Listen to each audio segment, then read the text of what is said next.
Cinema pioneers discovered very quickly that war sells. Audiences were enthusiastic to see what horrors our boys inflicted or endured.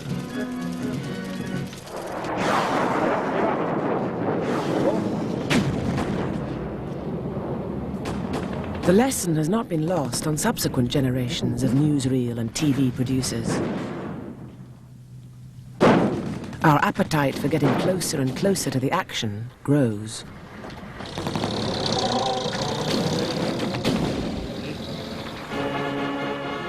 Cinema was born while the rich nations of the world were still expanding their empires.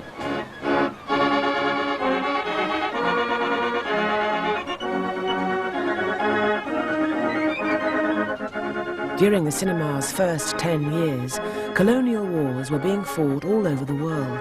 The Philippines, the Caribbean, China, Japan, and Africa.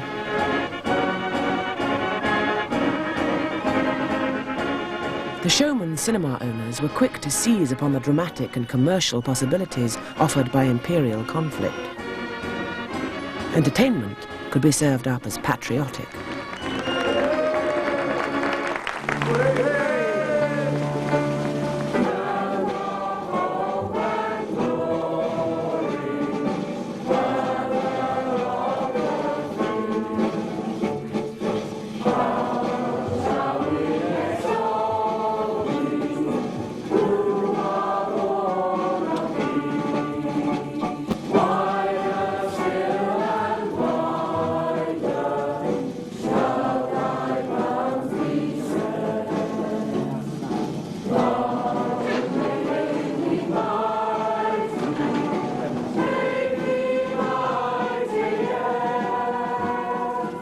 Stirring patriotic images could be presented without too much difficulty.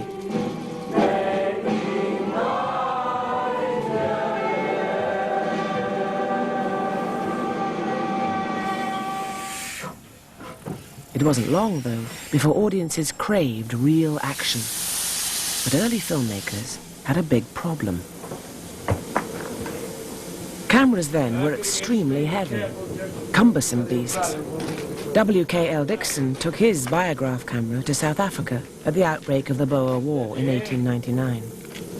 He wrote in his diary, Wednesday the 29th. We wake at dawn to the clash of shunting trains. And round. Breakfast over, we toil at the unloading of our Cape cart and goods. The cafes were simply invaluable. Our Biograph is carried down to the stream. With a camera like this, it was almost impossible for Dixon to get close to the action. Wednesday, January the 17th. Sat down close by Biograph, not 50 feet from the big guns and only 10 feet below the brow of the hill.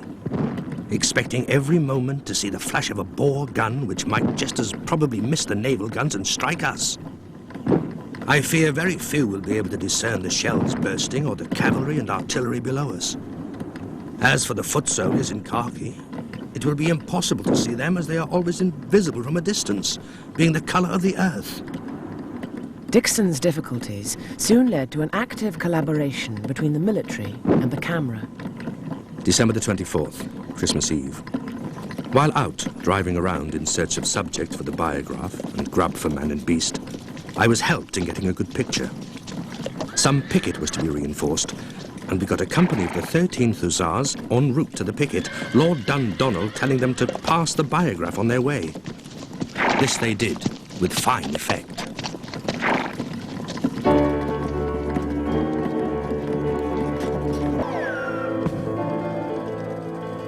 Boer attack on a Red Cross outpost wasn't shot in South Africa, any more than our recreations are. The cameraman, filming in Blackburn, is far too close to the action to be convincing. The entire piece is staged within the camera frame, just like the early film dramas.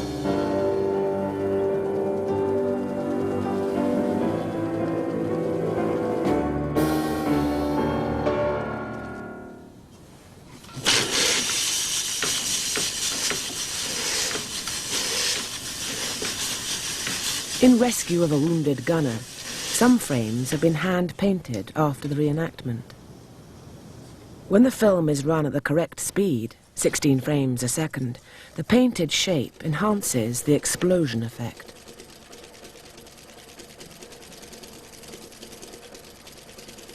People who had merely heard or read some vague reports about the war were thrilled beyond description when they saw the famous figures of the Boer War in action. But often, they weren't seeing them. Instead, they got actors playing those roles, as in the propaganda punch-up between John Bull and the Boer leader, President Kruger.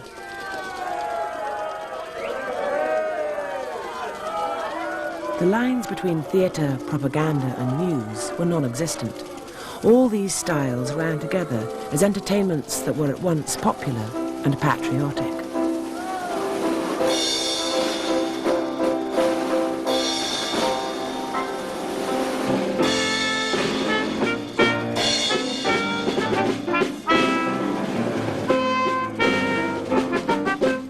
This story, The Dispatch Rider, was also displayed at Chipperfield Circus at the time, representing some almost mythic idea of what people at home thought the fighting might be like. The first filmmakers were only too happy to oblige, giving the public the news they wanted to see. So when there was a rebellion against the commercial exploitation of China by the West, the Boxer Rising of 1900, the filmmakers came up with portrayals of the Chinese as bloodthirsty savages.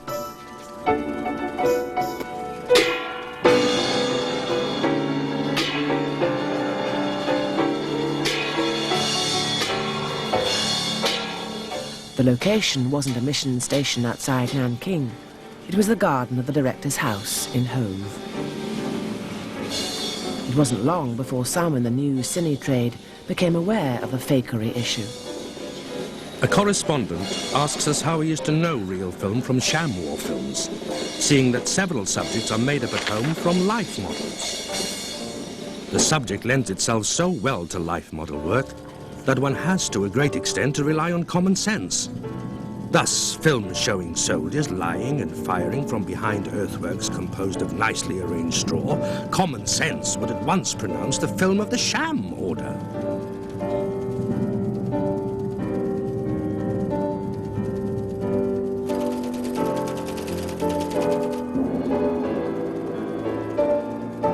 In the early years of cinema, fakery didn't seem to matter. If American filmmakers wanted battle scenes from the Russian-Japanese War, they shot them not in eastern Russia, but in upstate New York. And if they wanted a good naval battle, they spoofed it in a studio.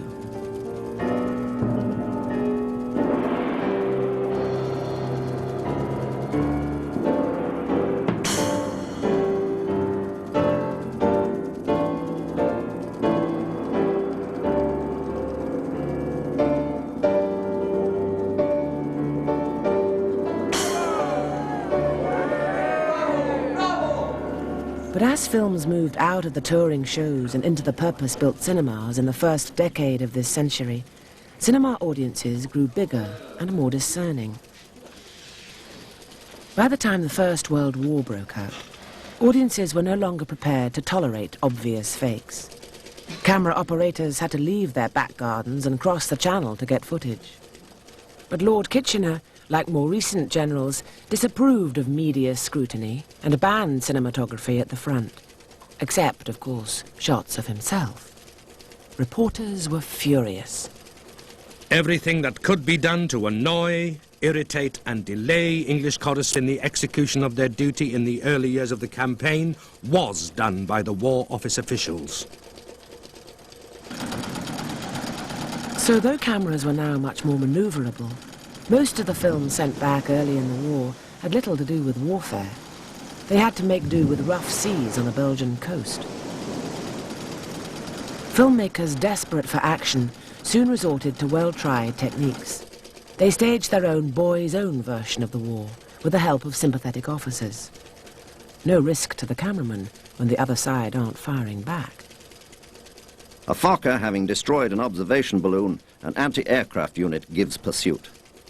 Or when the other Fokker isn't there. The editor seems to have stuck together the specially staged film of the anti-aircraft unit, a spare shot of a flying boat, a few frames of a model, and genuine film of a burning Fokker. After persistent striving, brings the enemy plane to Earth. Preparing the chamber and laying the charge of explosives. He seems to have decided that the audience would accept the remarkably well-lit underground shots of the laying of mines under enemy trenches. But then he had to join together the explosion shots. The explosion was real enough, but he seems to have concluded that the flying clods of earth and the grin on the face of the Tommy nearest camera would give the game away. And he cuts the shot in a later version of the film. In 1916, there was a change of policy. Cameramen were allowed access to the front. More and more films competed for the hungry audience, with captions proclaiming their truthfulness. Genuine war pictures. The operator securing these pictures was killed. The Topical Committee, the official state propaganda unit for war film, felt that it had to declare that in its productions, faking and posing have been strictly forbidden. The committee's efforts resulted in the release of The Battle of the Somme in August 1916. The film was a huge success and was seen by over half the adult population of Britain.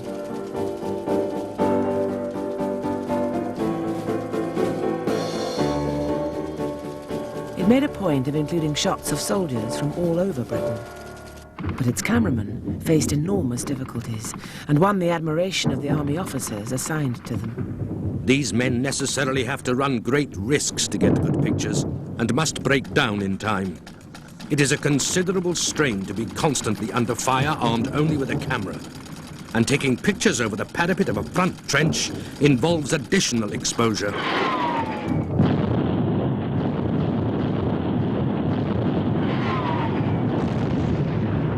They go sometimes into trenches from which the infantry has been withdrawn during bombardments.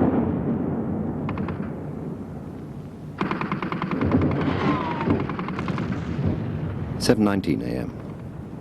My hand grasped the handle of the camera. I started turning the handle. 2 revolutions per second. No more, no less. I fixed my eyes on the redoubt. Any second now. Surely it was time. Great heavens, surely it had not misfired. A horrible thought flashed through my mind that my film might run out before the mine blew. My hand began to shake. Another 250 feet exposed. I had to keep on. Then it happened.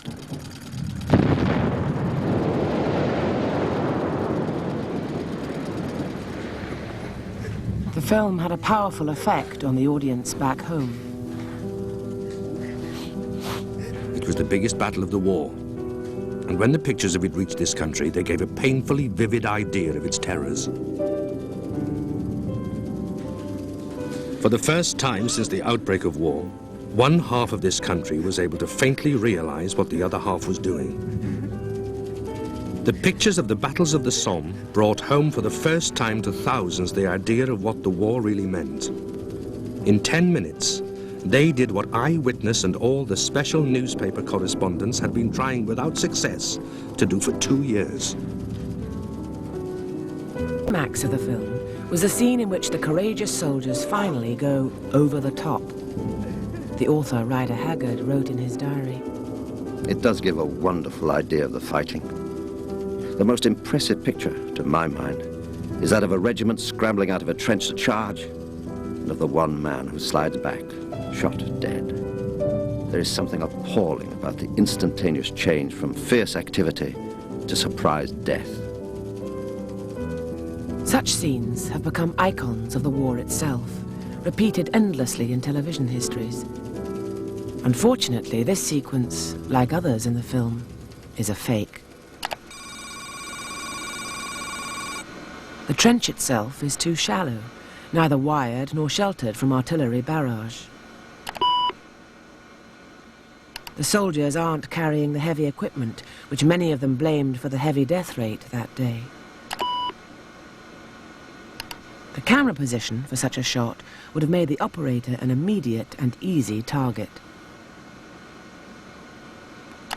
The dead man turns his head to the cameraman. This part of the shot most of today's editors chop off. There are many other examples throughout the film of such setups, distortions and fakes. But it is not difficult to see why they did it. Just before the famous going over the top sequence is the only actual shot of troops going into battle in the entire film. But they're hardly visible, hence the bogus closer shots.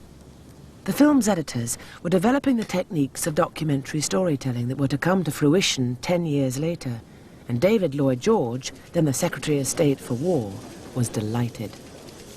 I am convinced that when you have seen this wonderful picture, every heart will beat in sympathy with its purpose. Its purpose is none other than that every one of us at home and abroad shall see what our men at the front are doing and suffering for us. One thing they had to suffer was performing for the camera. These troops were ordered off a well-earned break to act out a route march. Our men's achievements have been made possible by the sacrifices made at home.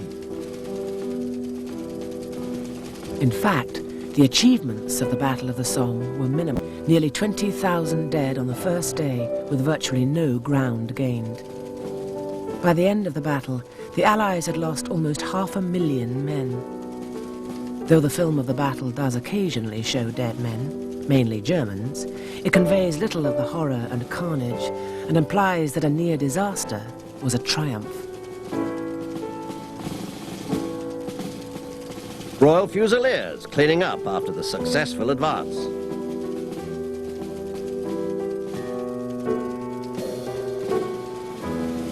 This tendency to dress up the sordid reality of the war is at its most marked in an official compilation of war footage released in 1920.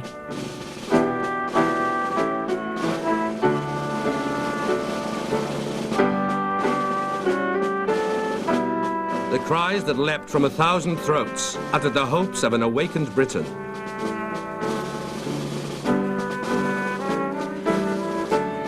Its unconvincing shots and jingoistic intertitles did not go down well.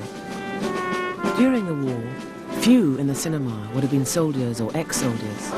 But after the war, as a Times report pointed out, The audience now are very different. At the private view, probably 3/4 of us had been on active service.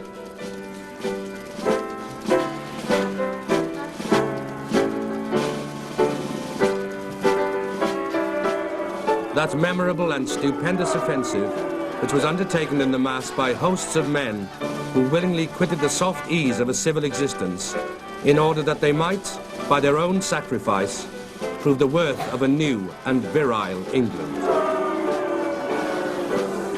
It is extremely repellent to those of us who have taken an actual part in the conduct of the war.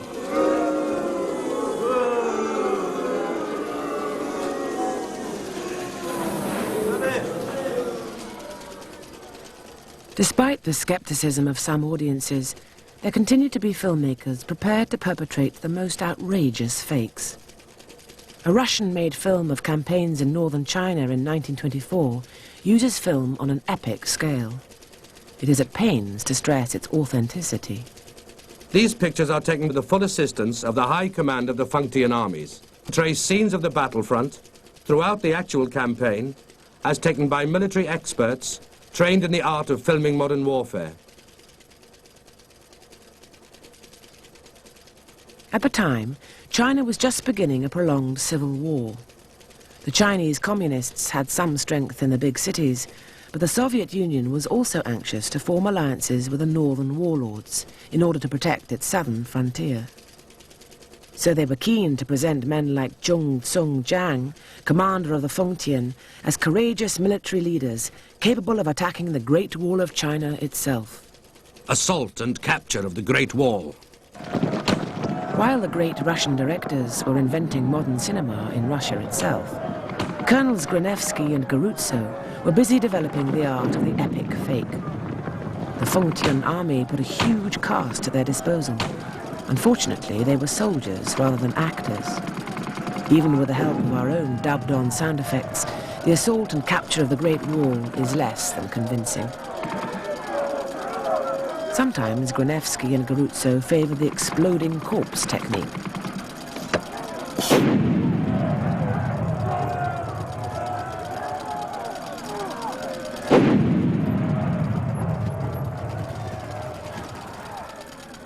Elsewhere, the effective shot required not dummies, but real men to stand alongside the planted explosion.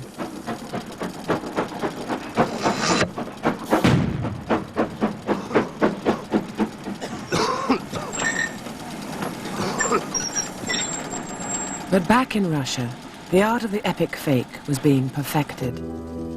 There was no film of the storming of the Winter Palace that had brought the Bolsheviks to power in 1917. So 10 years later, Eisenstein reconstructed it. Ever since, this piece of cinema has been used as if it was the event itself.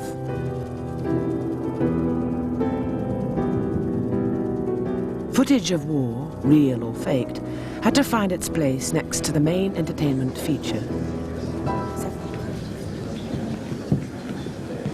In 1935, Cecil Day Lewis wrote the poem Newsreel.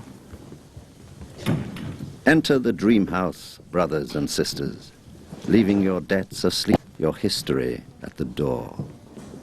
This is the home for heroes, and this loving darkness, a fur you can afford.